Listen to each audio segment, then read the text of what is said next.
स्वागत है आपका दोस्तों बिहार न्यूज में। मैं हूं फिरदौस गनी और आप देख रहे हैं केडीवी लाइव। दोस्तों आज हो चुका है 10 जुलाई 2026। तो आज की पूरे बिहार की टॉप न्यूज लेकर आए हैं आपके लिए। वीडियो शुरू करने से पहले आपसे की रिक्वेस्ट है कि अगर आप पहली बार इस चैनल पर आए हैं तो चैनल को सब्सक्राइब करके बेल आइकन को प्रेस कर दीजिए और साथ ही साथ वीडियो को लाइक कर दीजिए, अपने दोस्तों के साथ शेयर भी कीजिए। तो चलिए चलते हैं आज की खबरों की ओर। दोस्तों आज बिहार न्यूज की शुरुआत सबसे पहले करेंगे कि राशन कार्ड को लेकर के बिहार सरकार का बड़ा ऐलान। 1 करोड़ नए राशन कार्ड होंगे जारी। जी हां, बिहार सरकार ने राशन कार्ड को लेकर के बड़ा ऐलान कर दिया है, जिससे बिहार वासियों के लिए खुशी की खबर है। सम्राट चौधरी ने बिहार में 1 करोड़ नए राशन कार्ड तैयार करने की प्रक्रिया तेज करने का निर्देश दिया है। सरकार का उद्देश्य जरूरतमंद और फिर पात्र परिवारों को सार्वजनिक वितरण प्रणाली यानी कि पीडीएस से जोड़ना है, ताकि अधिक से अधिक लोगों को खाद्य सुरक्षा और फिर सरकारी योजनाओं का लाभ मिल सके। मुख्यमंत्री सम्राट चौधरी ने केंद्रीय उपभोक्ता मामले, खाद्य एवं सार्वजनिक वितरण मंत्री प्रहलाद जोशी के साथ खाद्य एवं उपभोक्ता संरक्षण विभाग की योजनाओं की उच्च स्तरीय समीक्षा की बैठक में अधिकारियों को निर्देश दिया है कि नए राशन कार्ड बनाने का लक्ष्य जल्द से जल्द पूरा किया जाए और राशन वितरण व्यवस्था में पारदर्शिता बढ़ाई जाए। E20 पेट्रोल से माइलेज थोड़ा कम हो सकता है कि नितिन गडकरी ने दिया बड़ा बयान। जी हाँ, आपको पता ही होगा कि अभी पेट्रोल में इथेनॉल मिलाया जाता है और इस इथेनॉल मिलाने की वजह से पूरे देश में बवाल छिड़ा हुआ है। अब जो लोग परेशान हैं कि आखिर इथेनॉल मिलाने से कहीं माइलेज तो कम नहीं हो जाएगी, तो नितिन गडकरी ने साफ कर दिया है कि हाँ, माइलेज कम होगी। जी हाँ, मंत्री नितिन गडकरी ने E20 पेट्रोल को लेकर के चल रही बहस पर ये बड़ा बयान दिया है। उन्होंने कहा कि 20% एथेनॉल मिश्रित पेट्रोल के इस्तेमाल से गाड़ी का माइलेज थोड़ा कम हो सकता है, लेकिन इससे वाहन खराब नहीं होता है, यानी कि गाड़ी खराब नहीं होता है। नितिन गडकरी ने कहा है कि E20 को लेकर के कई तरह की बातें और आकांक्षाएं फैलाई जा रही है, जबकि सरकार और फिर वाहन कंपनियां तकनीकी मानकों के आधार पर इस ईंधन को आगे बढ़ा रही है। नितिन गडकरी ने कहा है कि वे साल 2004 से ही एथेनॉल को पेट्रोल के बेहतर विकल्प के रूप में बढ़ावा देते रहे हैं। उनका कहना है कि एथेनॉल मिश्रित ईंधन से भारत की कच्चे तेल की आयात पर निर्भरता कम करने, किसानों को फायदा पहुंचाने और फिर प्रदूषण घटाने में मदद मिल सकती है। हालांकि उन्होंने ये स्वीकार किया है कि E20 पेट्रोल के कारण माइलेज में कमी आ सकती है, लेकिन गाड़ी खराब होने के दावे को उन्होंने सीधे से नकार दिया है। खात्मे की ओर बढ़ रही है जेडीयू। नीतीश कुमार के सामने हाथापाई की स्थिति। नई प्रदेश कमेटी में दागियों की मौज, पार्टी में भरी बवाल। दरअसल बात है कि बिहार की सत्ताधारी जेडीयू में नई प्रदेश कमेटी के गठन के बाद अंदरूनी विवाद खुलकर के सामने आने का दावा किया जा रहा है। रिपोर्ट्स के मुताबिक मुख्यमंत्री नीतीश कुमार के आवास पर पूर्व प्रदेश महासचिव संजय कुशवाहा और विधान पार्षद संजय गांधी के बीच तीखी बहस हुई और स्थिति कथित तौर पर हाथापाई तक पहुंचने लगी। बताया गया है कि प्रदेश कमेटी में जगह नहीं मिलने से नाराज संजय कुशवाहा अपनी शिकायत लेकर के पहुंचे थे, जहां पर विवाद बढ़ गया। हालांकि इस घटनाक्रमों को लेकर के अलग अलग पक्षों के दावे की स्वतंत्र पुष्टि जरूरी है। विवाद की बड़ी वजह जेडीयू की नए प्रदेश कमेटी को बताया जा रहा है, जिसमें 12 उपाध्यक्ष, 38 प्रदेश महासचिव और 74 सचिव समेत कई पदाधिकारियों को जिम्मेदारी दी गई है। रिपोर्ट में आरोप लगाया गया है कि संगठन में पुराने और फिर समर्पित कार्यकर्ताओं की अनदेखी हुई है, जबकि कुछ विवादित छवि वाले नेताओं को जगह मिली है। इसी को लेकर के पार्टी के भीतर नाराजगी और फिर सवाल बढ़ने की बात कही जा रही है, जहाँ हालांकि नई टीम को संगठन मजबूत करने की कवायद के रूप में भी पेश किया गया है। गंगा तो सुना था, ये पाताल गंगा कहां से आया, जिसमें बह रहे हैं 3000 गैस सिलेंडर। कहां से निकलती है ये नदी? दरअसल बात है कि महाराष्ट्र के रायगढ़ जिले से हैरान कर देने वाली तस्वीरें सामने आई है, जहां पर पाताल गंगा नदी में करीब 3000 LPG गैस सिलेंडर बहते दिखाई दिए। दरअसल भारी बारिश और फिर बाढ़ के कारण चावने इलाके में स्थित HPCL के पाताल गंगा LPG बॉटलिंग प्लांट और फिर गोदाम परिसर में पानी भर गया, जिसके बाद बड़ी संख्या में सिलेंडर तेज बहाव के साथ नदी में चले गए। बताया जा रहा है कि इनमें कुछ सिलेंडर भरे हुए हैं और कुछ खाली, जिसके कारण प्रशासन ने लोगों को इन्हें छूने या फिर घर ले जाने से साफ मना किया है। अब सवाल यह है कि आखिर पाताल गंगा नदी कहाँ है? तो पाताल गंगा महाराष्ट्र के रायगढ़ जिले की एक नदी है, जो कि पश्चिमी घाट क्षेत्र से निकल करके रायगढ़ के औद्योगिक और फिर ग्रामीण इलाकों से गुजरती हुई आगे धर्मतर खाड़ी की दिशा में बहती है। भारी बारिश के दौरान नदी का जलस्तर तेजी से बढ़ गया और फिर आसपास के इलाकों में बाढ़ जैसी स्थिति बन गई। इसी तेज बहाव में बॉटलिंग प्लांट से निकले हजारों सिलेंडर नदी में बहते नजर आए, जिसका वीडियो सोशल मीडिया पर तेजी से वायरल हो रहा है। बिहार के बिजली उपभोक्ताओं की बल्ले बल्ले 2026-27 में भी जारी रहेगी सब्सिडी, चेक करें नए रेट। दरअसल बात है कि बिहार के बिजली उपभोक्ताओं के लिए बड़ी राहत भरी खबर सामने आई है। वित्तीय वर्ष 2026-27 में भी राज्य सरकार बिजली बिल पर सब्सिडी जारी रखेगी। घरेलू, गैर घरेलू, कृषि और फिर औद्योगिक श्रेणी के उपभोक्ताओं को इसका लाभ मिलेगा। सरकार ने मुख्यमंत्री विद्युत उपभोक्ता सहायता योजना के तहत 2026-27 के लिए 23,000 करोड़ रुपए से अधिक की राशि मंजूरी की है, जिससे उपभोक्ताओं पर बिजली दरों का पूरा बोझ नहीं पड़ेगा। नई व्यवस्था में बिजली की वास्तविक टैरिफ दर और फिर उपभोक्ता द्वारा चुकाई जाने वाली प्रभावी दर में अंतर रहेगा, क्योंकि सरकार सब्सिडी का हिस्सा वहन करेगी। अलग अलग श्रेणी और फिर खपत के अनुसार उपभोक्ताओं को राहत मिलेगी, यानी कि घरेलू उपभोक्ता, किसान, दुकानदार और फिर उद्योग से जुड़े उपभोक्ताओं के लिए लागू दरें उनकी श्रेणी के हिसाब से तय होगी, जबकि सब्सिडी के कारण अंतिम बिल में राहत जारी रहेगी। सरकार के इस फैसले से बिहार के लाखों बिजली उपभोक्ताओं को फायदा मिलने की उम्मीद है। खास करके घरेलू और फिर कृषि उपभोक्ताओं के लिए सब्सिडी जारी रहना बड़ी राहत माना जा रहा है। वित्तीय वर्ष 2026-27 के लिए नई दरें और फिर सब्सिडी व्यवस्था के तहत बिजली बिल तैयार किए जाएंगे। इसके लिए उपभोक्ताओं को अपनी श्रेणी और फिर खपत के अनुसार प्रभावी रेट देखना होगा। बिहार के किसानों के लिए बड़ी खुशखबरी, अब 12 घंटे मिलेगी सस्ती बिजली। सीएम सम्राट चौधरी का बड़ा ऐलान। दरअसल बात है कि बिहार के किसानों के लिए बड़ी राहत की खबर सामने आई है। मुख्यमंत्री सम्राट चौधरी ने कृषि कार्यों के लिए रोजाना 12 घंटे बिजली आपूर्ति सुनिश्चित करने का निर्देश दिया है। नई व्यवस्था के तहत किसानों को सुबह 6 बजे से शाम 6 बजे तक कृषि फीडरों के जरिए बिजली दी जाएगी, ताकि सिंचाई और फिर खेती से जुड़े कामों में परेशानी कम हो सके। सरकार का जोर है कि तय समय के दौरान बिजली आपूर्ति में किसी तरह की कोताही न हो। किसानों को कृषि कनेक्शन के तहत भारी सब्सिडी के साथ करीब 55 पैसे प्रति यूनिट की रियायती दर पर बिजली उपलब्ध कराई जाती है। मुख्यमंत्री ने ऊर्जा विभाग के अधिकारियों को निर्देश दिया है कि दिन के समय 12 घंटे बिजली की उपलब्धता सुनिश्चित की जाए। इससे खास करके धान की रोपनी, खेतों की सिंचाई और फिर कमजोर मानसून की स्थिति में किसानों को बड़ी राहत मिलने की उम्मीद है। मुख्यमंत्री सम्राट चौधरी ने पीएम कुसुम योजना के तहत किसानों को सौर ऊर्जा आधारित सिंचाई सुविधाओं से जोड़ने पर भी जोर दिया है। सरकार का मानना है कि सस्ती बिजली और फिर सौर ऊर्जा के विस्तार से किसानों की खेती की लागत कम होगी और फिर सिंचाई व्यवस्था बेहतर बनेगी। अब सुबह 6 बजे से शाम 6 बजे तक नियमित बिजली आपूर्ति के निर्देश को बिहार के किसानों के लिए एक महत्वपूर्ण फैसला माना जा रहा है। बिहार में जाएगी हजारों टीचरों की नौकरी, पहले ही कई शिक्षकों ने दिया इस्तीफा, पूरे राज्य में मचा हड़कंप। दरअसल बात है कि बिहार के सरकारी स्कूलों में फर्जी शैक्षणिक और फिर प्रशिक्षण प्रमाण पत्रों के आधार पर नौकरी कर रहे शिक्षकों पर बड़ी कार्रवाई की तैयारी है। निगरानी जांच में 3035 शिक्षकों के प्रमाण पत्र फर्जी पाए जाने की खबर सामने आई है, जिसके बाद उनकी सेवा समाप्त करने की प्रक्रिया आगे बढ़ाई जा रही है। ये मामला सामने आने के बाद पूरे बिहार के शिक्षा महकमे में हरकत मचा हुआ है और संबंधित शिक्षकों पर कार्रवाई की तलवार लटक गई है। रिपोर्ट्स के मुताबिक फर्जी प्रमाण पत्र के सहारे नौकरी पाने वाले शिक्षकों से अब तक लिए गए वेतन की वसूली भी की जा सकती है और कुछ मामलों में ब्याज समेत राशि वापस लेने की कार्रवाई की बात सामने आई है। जांच और कार्रवाई के दबाव के बीच कई शिक्षकों के पहले ही इस्तीफा देने की खबर है। शिक्षा विभाग और फिर निगरानी एजेंसियां लंबे समय से नियुक्त शिक्षकों के प्रमाण पत्र की जांच कर रही है, जिसमें बड़ी संख्या में गड़बड़ियां सामने आई है। अब विभागीय स्तर पर ऐसे शिक्षकों की पहचान करके सेवा समाप्त करने की तैयारी तेज हो गई है, जबकि संबंधित मामलों में कानूनी कार्रवाई भी हो सकती है। एनआईए की बिहार समेत 20 ठिकानों पर ताबड़तोड़ छापेमारी, कट्टरपंथी नेटवर्क पर कसा शिकंजा, युवाओं को गुमराह करने की साजिश जानकर हैरान रह जाएंगे आप। दरअसल बात है कि एनआईए ने ऑनलाइन कट्टरपंथ और फिर कथित दहशतगर्द साजिश से जुड़े एक मामले में बिहार समेत देश के कई हिस्सों में बड़ी कार्रवाई हुई है। जांच एजेंसी ने 10 राज्यों और दिल्ली में कुल 20 ठिकानों पर एक साथ तलाशी अभियान चलाया। ये कार्रवाई कथित आईएसआईएस और फिर AQIS प्रेरित ऑनलाइन रेडिकलाइजेशन नेटवर्क की जांच के सिलसिले में की गई है, जिसमें सोशल मीडिया और डिजिटल प्लेटफॉर्म के जरिए युवाओं को प्रभावित करने के आरोपों की जांच की जा रही है। रिपोर्ट्स के मुताबिक जांच एजेंसी को संदेह है कि इस नेटवर्क से जुड़े लोग ऑनलाइन माध्यम से संवेदनशील और फिर कमजोर युवाओं को कट्टरपंथ की ओर ढकेलने की कोशिश कर रहे थे। जांच में विदेशी हैंडल्स के कथित संपर्क और डिजिटल प्लेटफॉर्म के जरिए उग्र विचारधारा फैलाने जैसे पहलुओं को भी खंगाला जा रहा है। एनआईए की कार्रवाई बिहार के अलावा आंध्र प्रदेश, तेलंगाना, कर्नाटक, महाराष्ट्र और फिर अन्य राज्यों के ठिकानों तक फैली बताई गई है।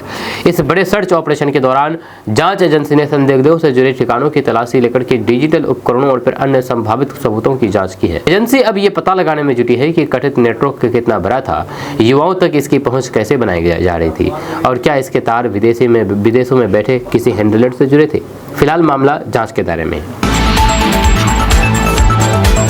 एएमयू के छात्र मुनज्जल मोइज इब्राहिम ने जीता बिहार MMA स्टेट चैंपियनशिप का खिताब। दरअसल बात है कि अलीगढ़ मुस्लिम यूनिवर्सिटी यानी कि एएमयू के छात्र मुनज्जल मोइज इब्राहिम ने बिहार MMA स्टेट चैंपियनशिप 2026 में शानदार प्रदर्शन करते हुए खिताब अपने नाम किया है। जहां मुनज्जल एएमयू स्कूल में कक्षा 11वीं कॉमर्स के छात्र हैं और उन्होंने 65.8 किलोग्राम भार वर्ग में हिस्सा लिया। प्रतियोगिता में दमदार प्रदर्शन करते हुए उन्होंने फाइनल मुकाबला जीता और गोल्ड मेडल हासिल करके अपने संस्था का नाम रोशन किया है। मुनज्जल मोइज इब्राहिम लंबे समय से एएमयू जिम्नेजियम क्लब में नियमित अभ्यास कर रहे हैं। रिपोर्ट्स के मुताबिक उन्होंने मुकाबलों के दौरान शानदार तकनीक, फुर्ती और फिर आत्मविश्वास का प्रदर्शन किया और अपने प्रतिद्वंदी को कड़ी चुनौती दी। लोकल से ग्लोबल ब्रांड बनने की राह पर महानंदा लीफ किशनगंज की पहचान बदल रही है जीविका दीदियां। दरअसल बात है कि बिहार के किशनगंज जिले की आजीविका दीदियां अब चाय उत्पादन के जरिए जिले की नई पहचान कर रही है। जीविका दीदियों द्वारा तैयार की जा रही महानंदा लीफ चाय पत्ती तेजी से स्थानीय बाजार में अपनी जगह बना रही है और इसे आगे राष्ट्रीय तथा वैश्विक स्तर तक पहुंचाने की तैयारी की जा रही है। किशनगंज के चाय उत्पादन क्षेत्र को नई पहचान देने वाली इस पहल को महिला सशक्तिकरण और फिर ग्रामीण आजीविका का बड़ा उदाहरण माना जा रहा है। किशनगंज के जिलाधिकारी ने महानंदा लीफ चाय पत्ती की उत्पादन इकाई का निरीक्षण किया और जीविका दीदियों के काम की सराहना की है। इस दौरान चाय की प्रोसेसिंग, पैकेजिंग, गुणवत्ता और फिर बाजार विस्तार से जुड़े पहलुओं पर चर्चा की गई है। प्रशासन का जोर है कि उत्पाद की गुणवत्ता और फिर ब्रांडिंग को मजबूत करके इसे बड़े बाजारों तक पहुंचाया जाए ताकि किशनगंज की चाय को बिहार के बाहर भी नई पहचान मिल सके। महानंदा लीफ की ये पहल सिर्फ एक चाय ब्रांड तक सीमित नहीं है, बल्कि इससे ग्रामीण महिलाओं को आत्मनिर्भर बनाने और उनकी आमदनी बढ़ाने की उम्मीद भी जुड़ी हुई है। जीविका दीदियों की मेहनत से तैयार ये चाय अब लोकल से ग्लोबल ब्रांड बनने की राह पर आगे की ओर बढ़ रही है। अगर बाजार विस्तार और फिर बेहतर ब्रांडिंग की योजना सफल होती है तो फिर आने वाले समय में महानंदा लीफ किशनगंज की पहचान के साथ साथ बिहार के प्रमुख स्थानीय उत्पादों में शामिल हो सकती है। बिहार की मंत्री श्रेयसी सिंह पहुंची सीएम हाउस, बोली सम्राट जी मिठाई खाइए, मैं खुश हूं, मेरे घर नन्हा मेहमान आया है। जी हाँ, दरअसल बात है कि बिहार सरकार की मंत्री और अंतर्राष्ट्रीय निशानेबाज श्रेयसी सिंह मुख्यमंत्री आवास पहुंची और फिर मुख्यमंत्री सम्राट चौधरी से मुलाकात की है। इस दौरान वे अपने साथ मिठाई लेकर के पहुंची थी और उन्होंने मुख्यमंत्री से कहा कि सम्राट जी मिठाई खाइए क्योंकि मैं बहुत खुश हूँ, मेरे घर नन्हा मेहमान आया है। श्रेयसी सिंह की इस बात पर माहौल खुशनुमा हो गया और फिर मुख्यमंत्री ने भी उन्हें खुशी की इस मौके पर बधाई दी है। दरअसल श्रेयसी सिंह के घर एक नन्हा मेहमान आया है जिसे लेकर के वे बेहद उत्साहित नजर आ रही है। इस खुशी को शेयर करने के लिए उन्होंने मुख्यमंत्री सम्राट चौधरी को मिठाई खिलाई। मुख्यमंत्री आवास पर हुई इस मुलाकात की तस्वीरें और फिर वीडियो भी चर्चा में है, जिसमें श्रेयसी सिंह खुशी जाहिर करते हुए नजर आ रही है। राजनीतिक व्यवस्थाओं के कारण बीच ये मुलाकात एक अलग भावुक संदेश देती है। इश्क में बना बेगम, बुड़के में प्रेमिका से मिलने बंगाल से बिहार पहुंचा आशिक, राज खुला तो हुई जमकर के धुनाई। दरअसल बात है कि बिहार के जहानाबाद में प्रेम प्रसंग से जुड़ा एक हैरान परेशान कर देने वाला मामला सामने आया, जहां पर पश्चिम बंगाल की एक युवक कथित तौर पर अपनी प्रेमिका से मिलने के लिए बुर्का पहन करके पहुंच गया। जी हाँ, युवक बुर्का पहन करके अपनी प्रेमिका से मिलने के लिए पहुंच गया अपनी गर्लफ्रेंड से। बताया जा रहा है कि युवक अपनी पहचान छिपा करके प्रेमिका से मिलने की कोशिश कर रहा था, लेकिन उसकी गतिविधियों पर स्थानीय लोगों की शक हो गया। लोगों ने जब उसे रोक करके पूछताछ की और नकाब हटाया तो फिर बुर्के के अंदर महिला की जगह पुरुष निकला, जिसके बाद मौके पर हंगामा मच गया। युवक का राज खुलते ही मौके पर मौजूद कुछ लोगों ने उसकी जमकर की पिटाई कर दी। बताया गया है कि युवक पश्चिम बंगाल से बिहार के जहानाबाद पहुंचा था और फिर प्रेमिका से मिलने के लिए उसने बुर्के का सहारा लिया था। घटना की जानकारी मिलते ही पुलिस मौके पर पहुंची और युवक को भीड़ से निकाल करके अपने कब्जे में लिया। इस दौरान पूरे इलाके में लोगों की भीड़ जमा हो गई और मामला चर्चा का विषय बन गया। पुलिस अब युवक से पूछताछ करके पूरे मामले की जाँच कर रही है। ये पता लगाने की कोशिश की जा रही है कि युवक किससे मिलने आया था, प्रेम प्रसंग कब से चल रहा था और बुर्का पहन करके पहचान छिपाने की जरूरत क्यों पड़ी। 60 मिनट में पटना से मुजफ्फरपुर, बिहार में रफ्तार की नई क्रांति। 160 की स्पीड से दौड़ेगी रैपिड ट्रेन। दरअसल बात है कि बिहार में हाई स्पीड पब्लिक ट्रांसपोर्ट की दिशा में बड़ा कदम उठाया गया है। बिहार सरकार ने पटना को मुजफ्फरपुर समेत 4 प्रमुख शहरों से जोड़ने के लिए रीजनल रैपिड ट्रांजिट सिस्टम यानी कि RRTS कॉरिडोर की योजना आगे बढ़ाने का फैसला किया है। प्रस्तावित रैपिड ट्रेन 160 किलोमीटर प्रति घंटे की रफ्तार से चल सकेगी और परियोजना पूरी होने के बाद पटना से मुजफ्फरपुर का सफर करीब 60 मिनट में पूरा होने की उम्मीद जताई गई है। यह सरकार ने पटना से गया, पटना से भागलपुर, पटना से सोनपुर, मुजफ्फरपुर और पटना से आरा रैपिड ट्रांजिट कॉरिडोर के लिए अलाइनमेंट, अप्रूवल रिपोर्ट और फिर DPR तैयार कराने की मंजूरी दी है। रिपोर्ट्स के मुताबिक इसके लिए करीब 31 करोड़ रुपए स्वीकृत किए गए हैं। दूसरे बड़े शहरों के बीच तेज, सुरक्षित और फिर आधुनिक कनेक्टिविटी मिलने की उम्मीद जगी है। RRTS को मेट्रो और पारंपरिक रेलवे के बीच की आधुनिक हाई स्पीड परिवहन प्रणाली माना जाता है। इसमें यात्रियों को वातानुकूलित कोच, आरामदायक सीटें, मोबाइल चार्जिंग, डिजिटल सूचना प्रणाली और फिर आधुनिक सुरक्षा सुविधाएं मिल सकती हैं। फिलहाल परियोजना DPR और फिर योजना तैयार करने के चरण में है, इसलिए निर्माण और फिर संचालन की अंतिम समय सीमा आगे की प्रक्रिया पूरी होने के बाद साफ होगी। बांकीपुर से बीजेपी उम्मीदवार अभिषेक बंटी कितने अमीर, 10वीं पास है, हल्फनामे से जाने संपत्ति, कर्ज और गहनों का पूरा हिसाब। दरअसल बात है कि पटना की बांकीपुर विधानसभा सीट से बीजेपी उम्मीदवार अभिषेक कुमार उर्फ अभिषेक बंटी की संपत्ति और फिर शिक्षा से जुड़ी जानकारी उनके चुनावी हल्फनामे के जरिए सामने आई है। रिपोर्ट्स के मुताबिक अभिषेक बंटी 10वीं पास है और उन्होंने अपनी कुल संपत्ति का विस्तृत ब्यौरा नामांकन के दौरान दिया है। हल्फनामे के अनुसार अभिषेक बंटी के पास करीब 19,60,000 रुपए की संपत्ति है, जिसमें नकदी, बैंक जमा, वाहन और फिर अन्य चल संपत्ति शामिल है। हल्फनामे में अभिषेक बंटी ने अपने ऊपर करीब 10 लाख रुपए का कर्ज भी बताया है। वहीं पर उनकी पत्नी के पास सोने और फिर चांदी के गहने होने की जानकारी दी गई है, जिनकी कीमत भी संपत्ति के विवरण में दर्ज की गई है। रिपोर्ट्स के मुताबिक पति पत्नी की संपत्ति, बैंक बैलेंस, गहने और फिर दूसरी वित्तीय जानकारियों का पूरा हिसाब चुनावी आयोग को दिए गए हल्फनामे में प्रस्तुत किया गया है। मछली पालन पर 60% सब्सिडी दे रही है बिहार सरकार, जानिए आवेदन की अंतिम तारीख। दरअसल बात है कि बिहार सरकार ने मछली पालन को बढ़ावा देने के लिए किसानों और फिर युवाओं के लिए बड़ी योजना शुरू की है। देशी मछली पालन प्रोत्साहन योजना के तहत रेहू, कतला और मुर्गल जैसी पारंपरिक मछलियों के उत्पादन को बढ़ाने पर जोर दिया जा रहा है। योजना के तहत सामान्य वर्ग के लाभार्थियों को 40%, जबकि अनुसूचित जाति, अनुसूचित जनजाति और फिर सभी वर्ग की महिलाओं को 60% तक सब्सिडी देने की प्रावधान है। इस योजना के जरिए नया तालाब बनाने और मछली पालन से जुड़े जरूरी कामों में आर्थिक सहायता दी जाएगी। आवेदन के लिए जमीन के कागजात, आधार कार्ड, बैंक पासबुक और फिर पासपोर्ट साइज फोटो जैसे दस्तावेज जरूरी बताए गए हैं। खास बात यह है कि लीज की जमीन पर भी मछली पालन शुरू करने के वाले लोग जरूरी एग्रीमेंट पेपर के साथ आवेदन कर सकते हैं। योजना का लाभ लेने के लिए ऑनलाइन आवेदन की अंतिम तारीख 31 अगस्त 2026 तय की गई है। इच्छुक लाभार्थी को बिहार मत्स्य विभाग के माध्यम से ऑनलाइन आवेदन करना होगा। सरकार का उद्देश्य मछली उत्पादन बढ़ाने के साथ किसानों, महिलाओं और फिर युवाओं के लिए रोजगार और कमाई के नए अवसर तैयार करना है। क्या वोट काटने और नोटा का कलंक धोने मैदान में उतरे हैं प्रशांत किशोर? बांकीपुर उपचुनाव में जनसुराज पर आरोपों की बौछार, बड़ी झड़ी। दरअसल बात है कि पटना की बांकीपुर विधानसभा सीट पर उपचुनाव को लेकर के सियासी माहौल गर्मा गया है और जनसुराज के सूत्रधार प्रशांत किशोर की सक्रियता ने मुकाबले को दिलचस्प बना दिया है। विरोधी दल उन पर वोट काटने की राजनीति करने का आरोप लगा रहे हैं, जबकि 2025 के बिहार विधानसभा चुनाव में जनसुराज के खराब प्रदर्शन और फिर कई उम्मीदवारों के नोटा से भी पीछे रहने को लेकर के भी तंज कसे जा रहे हैं। इसी वजह से सवाल उठाया जा रहा है कि क्या प्रशांत किशोर इस चुनाव के जरिए जनसुराज पर लगे पुराने राजनीतिक दाग को धोने की कोशिश कर रहे हैं। बीजेपी नेता शाहनवाज हुसैन ने प्रशांत किशोर और जनसुराज पर निशाना साधते हुए आरोप लगाया है कि उनका मकसद चुनाव जीतना नहीं बल्कि वोट काटना है। वहीं पर दूसरी ओर प्रशांत किशोर बांकीपुर में खुद को मजबूत विकल्प के तौर पर पेश कर रहे हैं और उनका कहना है कि यहाँ पर मुकाबला सम्राट चौधरी और जनसुराज के बीच है। उन्होंने मतदाताओं से बदलाव के पक्ष में मतदान करने की अपील करते हुए बीजेपी के राजनीतिक वर्चस्व को चुनौती देने की कोशिश की है। आपको बता दें कि बांकीपुर सीट बीजेपी का मजबूत गढ़ मानी जाती रही है। ऐसे में जनसुराज की इंटरव्यू ने चुनावी समीकरणों पर नई बहस छेड़ दी है। एक तरफ विरोधी प्रशांत किशोर को वोट कटुआ बता करके घेर रहे हैं, तो दूसरी तरफ जनसुराज इस उपचुनाव को अपनी राजनीतिक ताकत साबित करने के बड़े मौके के रूप में देख रही है। अब नतीजा ही तय करेंगे कि प्रशांत किशोर वास्तव में मजबूत चुनावी पेश कर पाते हैं।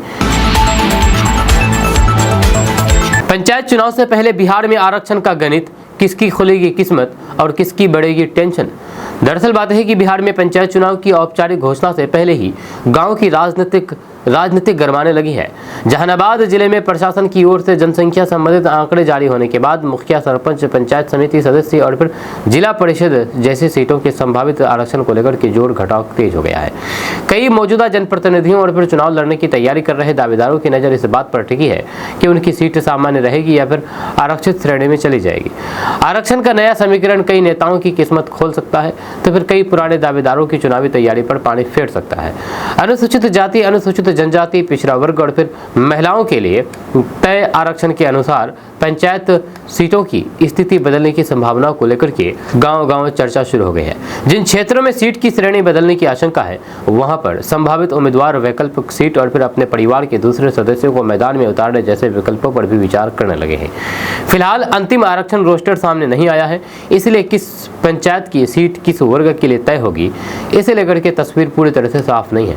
लेकिन जनसंख्या के आंकड़े जारी होने के बाद राजनीतिक हलचल जरूर बढ़ गई है और दावेदार अपने अपने स्तर से पर आरक्षण का गणित समझने में जुटे हैं। अब अंतिम सूची आने के बाद ही साफ होगा कि किसकी किस्मत खुलेगी, किसकी सीट सुरक्षित रहेगी और किन नेताओं की चुनावी रणनीति को बड़ा झटका लगेगा। ये आने वाला वक्त ही बताएगा।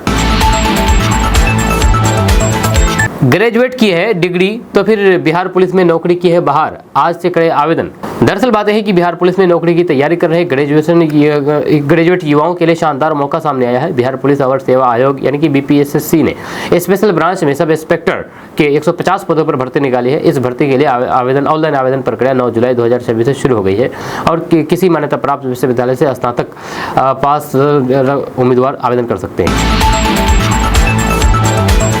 किशनगंज, अररिया, पूर्णिया, कटिहार, नालंदा समेत कई जिलों में गरज चमक और बारिश का अलर्ट, वज्रपात के साथ तेज बारिश की संभावना। दरअसल बात है कि बिहार में मौसम का मिजाज एक बार फिर से बदलने वाला है, जहां मौसम विभाग ने नालंदा समेत कई जिलों में गरज चमक और फिर तेज बारिश और वज्रपात को लेकर के अलर्ट जारी कर दिया है।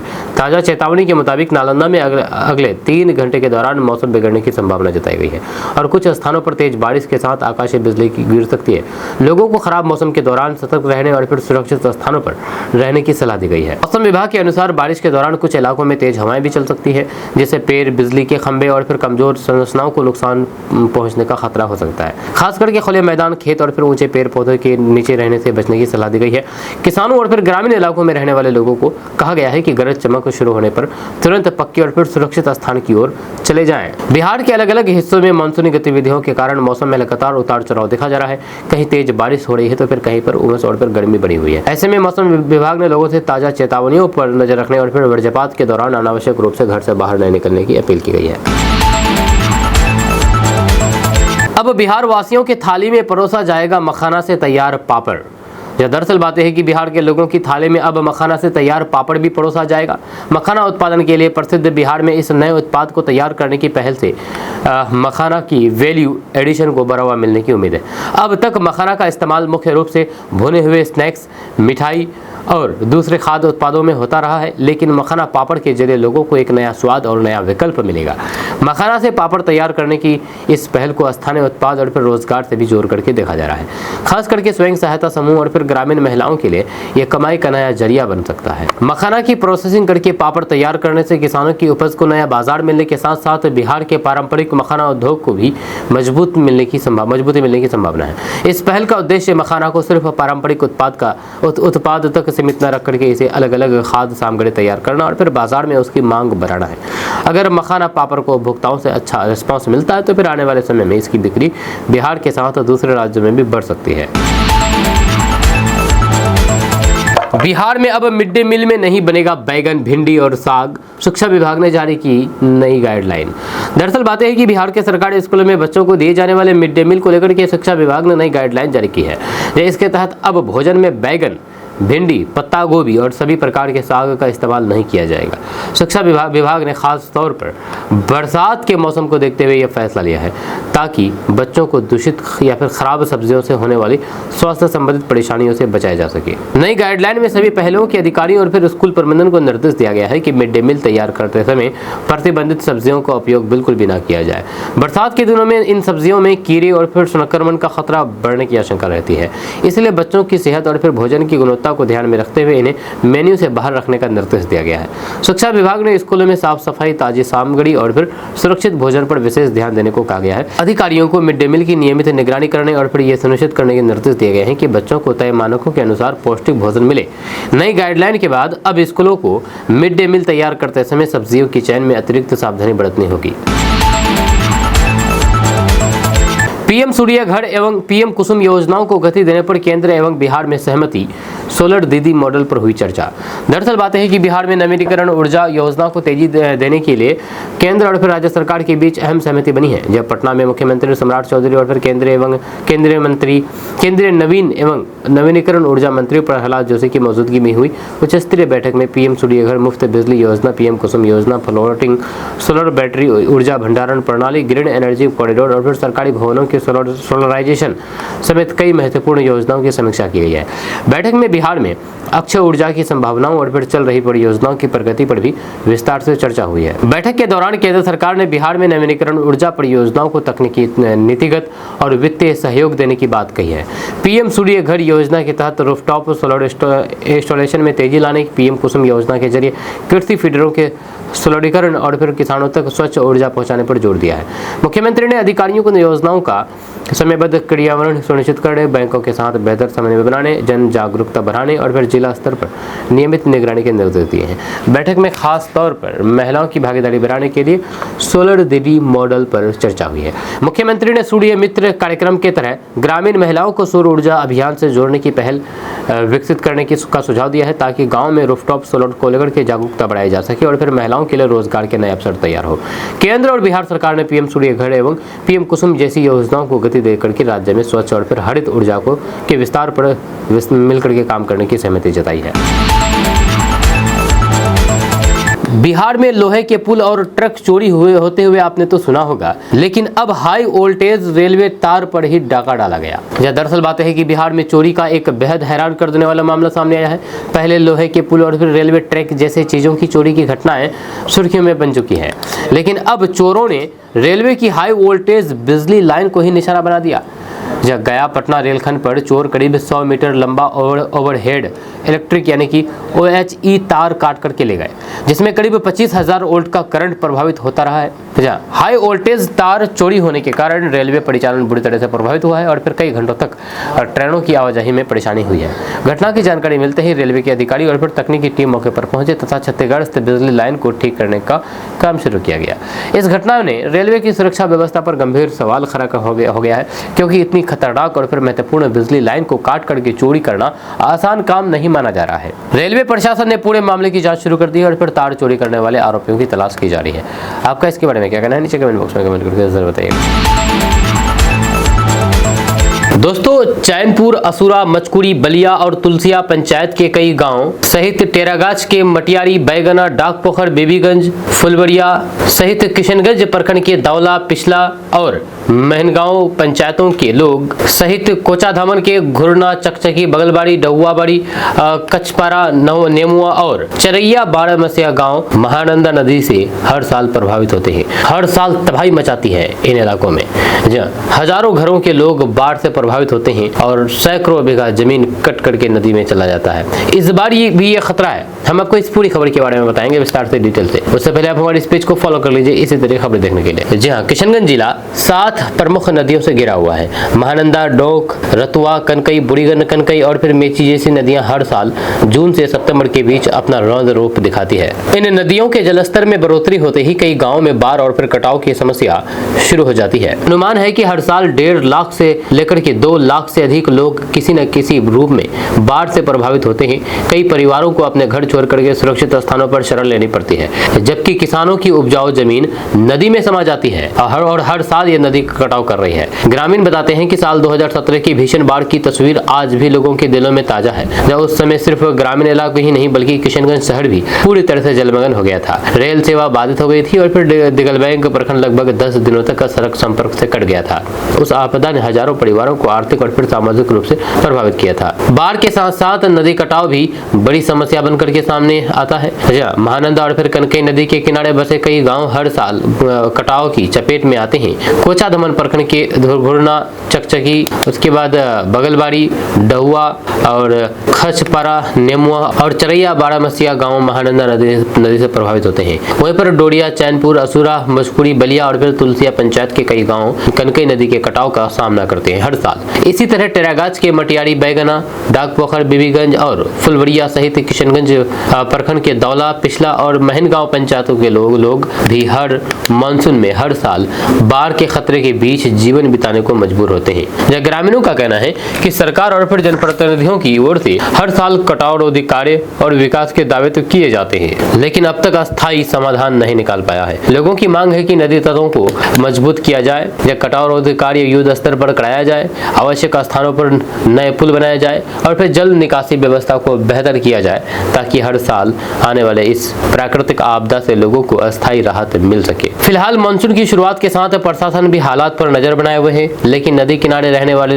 हजारों परिवारों की निगाहें अब बारिश और फिर नदियों के बढ़ते जलस्तर पर टिकी हुई है। आने वाले कुछ सप्ताह ये तय करेंगे कि इस साल मानसून राहत लेकर के आएगा या फिर एक बार फिर से बाढ़ और फिर कटाव की नई चुनौती खड़ा करेगा। आपका इसके बारे में क्या कहना है नीचे कमेंट बॉक्स में कमेंट करके जरूर बताइएगा।